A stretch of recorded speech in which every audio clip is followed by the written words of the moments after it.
friends. It's me, Miss Angie. I'm just here in our classroom playing with some Legos. Can you guess what I'm building? Kind of building a little house here. Have a cool car here. And you know, when I was building these Legos, it made me think of the story that we're going to talk about today, which comes from the book of Ezra. Now, can you guys think, is Ezra in the Old Testament or the New Testament? What do you think? Yeah, totally. It's in the Old Testament. And Ezra is one of the prophets. Can you guys remember what prophet means? Prophet is someone who tells about God. So Ezra was one of the people who told the Israelites about who God was and about what he was doing. And last week, Miss Brandy told us some of the stories about who Ezra was and about the promises of God. Remember, she said, trust God's promises, even when it seems like they're really far away. And so today we're going to talk about kind of one of the things that God promised and what to do about it. Now, before we get started talking about the Bible story today, I want to talk to you a little bit about rules. So I want you to think a little bit about what rules are and if they're easy to follow or if they're hard to follow.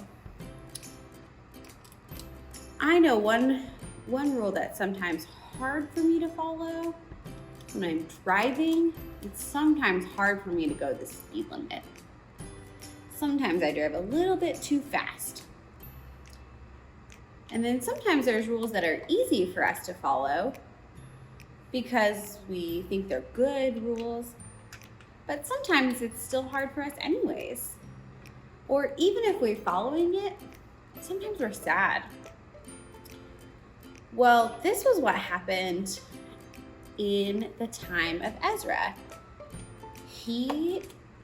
Ezra was a prophet in this time, and there was a king that made a decree. A decree is like a really, really big rule. It's something that the government says, this is what everyone should do. Now, that happens to us. We have decrees in our government. Like, maybe right now you can think about how we have to wear masks when we're outside or when we go into stores. That's actually from a decree. It's something that the governor said, everyone has to do this. And so we do it. We follow that rule. So in the time of Ezra, there was a big decree that said that the Israelites, who are God's people, were allowed to rebuild the temple. So now it's a good thing I'm not in charge of the temple, you guys, because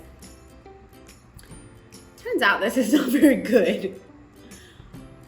But Ezra helped the people remember that God had told them that they could rebuild the temple. And the reason that they were going to rebuild it was as a way to remember that God's people should be together. So I'm going to put these Legos away, and then we're gonna talk a little bit more about what it means that they built this temple, that they had this decree, and what happened actually when sometimes people didn't agree with it. Because I don't know about you, but you know how I don't always follow the rules. You guys probably don't always follow the rules. It turns out that the people of God and the people living in Israel, where they were building the temple, didn't actually always follow the rules. So I'm gonna move over to the whiteboard and we're gonna talk a little bit about what that means, okay? See you in a second. This is the story of how the temple was rebuilt. The Persian king, Cyrus, issued an order allowing the Jews to return home and rebuild God's temple. King Cyrus also instructed that his people should give valuable things to help the Israelites in their work. After returning to the land, the people built an altar to offer the sacrifices to God again. Then they celebrated the Festival of Booths. Next, they began building the temple. Some people did not want the Jerusalem temple to be rebuilt. They caused trouble for the Jews, so the people stopped building. Years went by, and Darius became the new ruler of Persia.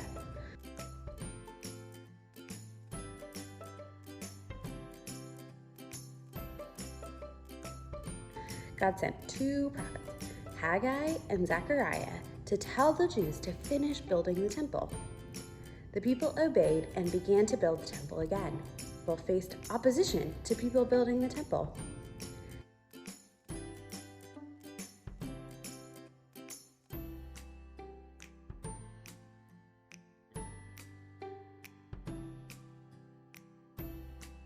Tattenai, the governor of the region, and some others asked the Jewish people, "Who told you you could finish the temple?" But God was with his people. This time, the Jewish leaders did not listen to the opposition. Tattenai and others agreed to allow the Jews to continue building the temple while they sent a letter to King Darius and waited for his instructions. King Darius ordered that the archives in the library be searched. A scroll was eventually found that recorded King Cyrus's decision to allow the Jewish people to return home and rebuild the temple. King Darius sent the word to Tattenai that the Jews could continue to work on the temple. Finally, the new temple was completed. The Israelites celebrated Passover in their new place of worship, rejoicing and offering sacrifices commanded by the law. The people of God rejoiced that God had changed the king's attitude to allow them to return home and rebuild the temple. So that's the rest of the story of Ezra. That even though God's people faced opposition, there were people in the land that didn't want them to obey God. They still obeyed God, and they worked together to do what God had told them to do. And so that's the lesson for us, that we can actually trust God and we can obey God even when things are hard, or even when we might face opposition. There might be a time in your life where you're asked to do something to help love your neighbor that feels kind of hard or uncomfortable. But you do it because you love God and you love your neighbor. And you know what? Jesus actually was the best example of this. He, of course, faced opposition. When Jesus was walking on this earth and he was telling people about who he was, there were plenty of people, usually the really religious people, that didn't like what he said. They were opposed. They weren't sure if they believed him. They told him, "You're wrong, you're crazy." And in fact, he faced so much opposition that he actually was killed for it. Right? The people actually killed him because they didn't believe what he said. But was he right? Of course he was. We know that Jesus really is who he says he was. He really is King. He really is Lord. And he really is in control of all the things. And so when we trust God, even though things are hard, we get to know more about who Jesus is. Because though Jesus faced opposition, and we might face opposition, we can still trust that God's promises are true, that his character is not going to change, and that he is going to be with us.